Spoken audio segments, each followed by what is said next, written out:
Friends, welcome to Trade Educators YouTube channel.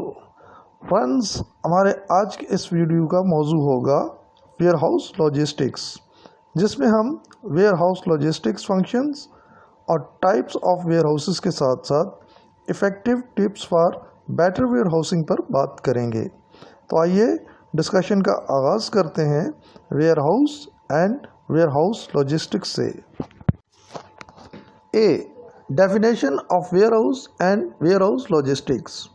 Friends, जैसा कि आप जानते हो, वो जगह जहां रॉ मटेरियल्स या फिनिश्ड प्रोडक्ट्स को स्टोर किया जाए उसे वेयर हाउस कहा जाता है, और फिर इसी स्टोर्ड रॉ मटेरियल या फिनिश्ड प्रोडक्ट को फिजिकली स्टोर से कस्टमर तक पहुंचाने का प्रोसेस आउटबाउंड लॉजिस्टिक्स कहलाता है। इसी तरह जब कोई रॉ मटेरियल या फिनिश्ड प्रोडक्ट वेयर हाउस में स्टोरेज पर्पस के लिए लाया जाए तो उसे इनबाउंड लॉजिस्टिक्स कहा जाता है। इसके अलावा जब कोई रॉ मटेरियल या फिनिश्ड प्रोडक्ट कस्टमर, सप्लायर या स्टॉकिस्ट से वापस मैन्युफैक्चरर को किसी भी रीज़न के तहत रिसीव्ड बैक हो जाए तो उसे रिवर्स लॉजिस्टिक्स कहा जाता है। किसी भी रॉ मटेरियल्स या फिनिश्ड प्रोडक्ट्स या इससे रिलेटेड डाटा एंट्रीज और इंफॉर्मेशन का फ्लो या मूवमेंट, चाहे वो इनबाउंड लॉजिस्टिक्स के तहत हो, आउटबाउंड लॉजिस्टिक्स के तहत हो या रिवर्स लॉजिस्टिक्स के तहत हो, उसे वेयर हाउस लॉजिस्टिक्स ही कहा जाता है। Basically warehouse logistics supply chain management का एक इफ़ेक्टिव पार्ट वर्क ही होता है। 7 types of warehouses. Number 1, private warehouse. Private warehouse आमतौर पर मैन्युफैक्चरर, स्टॉकिस्ट, रीसेलर्स या फार्मर्स वगैरह के अंडर सुपरविजन काम करते हैं। मैन्युफैक्चरर, ज़्यादातर मैन्युफैक्चरर अपने वेयर हाउसेस की लोकेशन अपने प्रोडक्शन यूनिट्स के नज़दीक रखने को प्रेफर करते हैं, क्योंकि ये कॉस्ट एंड टाइम इफ़ेक्टिव होता है। स्टॉकिस्ट, ज़्यादातर स्टॉकिस्ट अपने वेयर हाउसेस को सेलिंग पॉइंट या डिस्ट्रीब्यूशन सेंटर्स के करीब रखने को तरजीह देते हैं। रीसेलर्स, ज़्यादातर रीसेलर्स अपने वेयर हाउसेस का सेटअप रिटेलर्स या शॉपिंग मॉल्स के नज़दीक रखने को प्रेफर करते हैं, ताकि उनके क्लाइंट्स को उन तक बेटर एक्सेस मिल सके। फार्मर्स, आमतौर पर फार्मर्स वेयर हाउस की लोकेशन अपने फील्ड स्पेस एरियाज़ के नज़दीक रखने को तरजीह देते हैं, जो कि उन्हें फूड स्टफ आइटम्स की हैंडलिंग में आसानी फराहम कर सके। Number 2, public warehouse. Public warehouse ज़्यादातर semi governments, trade body organisations या कोऑपरेटिव बिजनेस एसोसिएशंस के ज़ेर इंतज़ाम वर्क करते हैं। ये वेयर हाउसेस स्मॉल ट्रेडर्स यानी इंपोर्ट एक्सपोर्ट बिजनेस हाउसेस, जो कि आमतौर पर अपने वेयर हाउसेस मेंटेन नहीं करते, ऑन रीजनेबल रेंट बेसिस उन्हें फैसिलिटेट करते हैं। Public warehouses under government license काम करते हैं और उन्हें पूरी तरह गवर्नमेंट वेयर हाउसिंग रूल्स और SOPs के मुताबिक काम करना होता है। Number 3, bonded warehouse. Bonded warehouse government के ज़ेर इंतज़ाम काम करते हैं और अमली तौर पर उन्हें कस्टम अथॉरिटीज़ मैनेज और कंट्रोल करती हैं। बाज़ bonded warehouses under private sector license पर भी काम करते हैं, लेकिन अमली तौर पर उन्हें भी कस्टम अथॉरिटीज़ ही कंट्रोल करती हैं। ये bonded warehouse services government importers को partially duty payment against required quantity of exbound material की सहूलत फराहम करती है, जिसमें इंपोर्टर अपना कैश फ्लो ज़्यादा बेहतर तौर पर मेंटेन कर पाते हैं और उतना ही रॉ मटेरियल एक्सबाउंड करवाते हैं जितना उनके इन हैंड ऑर्डर प्रोडक्शन के लिए रिक्वायर्ड होता है। आमतौर पर इस तरह के वेयर हाउसेस पोर्ट یا डॉक एरियाज़ में इस्टेब्लिश किए जाते हैं। Number 4, duty paid ware house.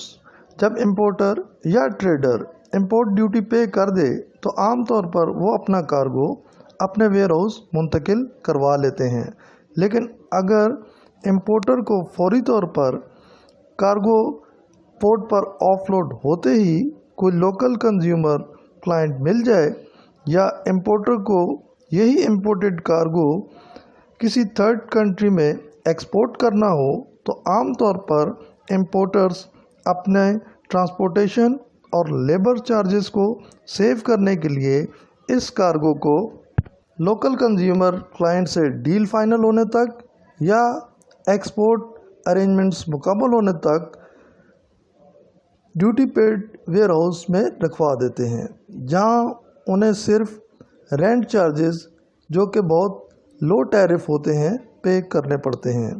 इस तरह के वेयर हाउसेस भी आमतौर पर पोर्ट, डॉक या फ्री जोन बिजनेस एरियाज़ में इस्टेब्लिश किए जाते हैं।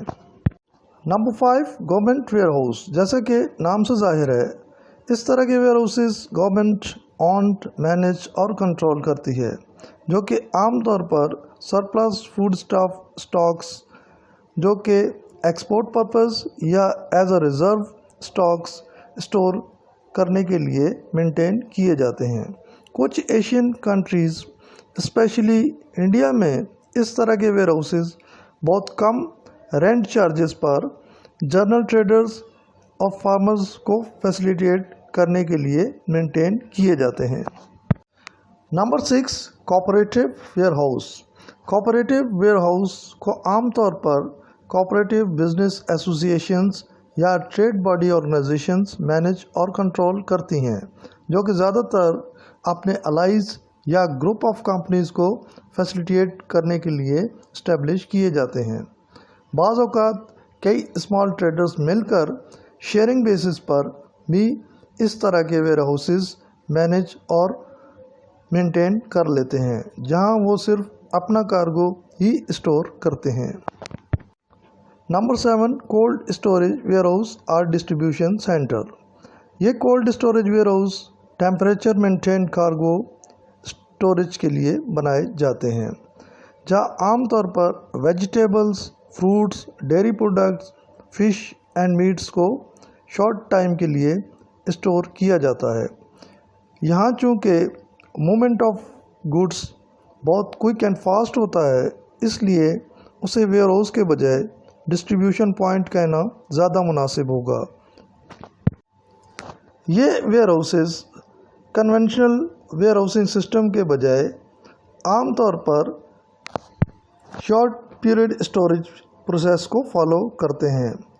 ये वेयर हाउसेस आमतौर पर आउट ऑफ सिटी एरियाज़ यानी रोड, हाईवेज़ या रेलवे जंक्शंस के करीब करीब बनाए जाते हैं, और अगर कोई warehouse inside city area located हो तो वो अपनी ट्रांसपोर्टेशन और डिस्ट्रीब्यूशन एक्टिविटीज़ को लेट नाइट या early in the morning complete करने की कोशिश करता है।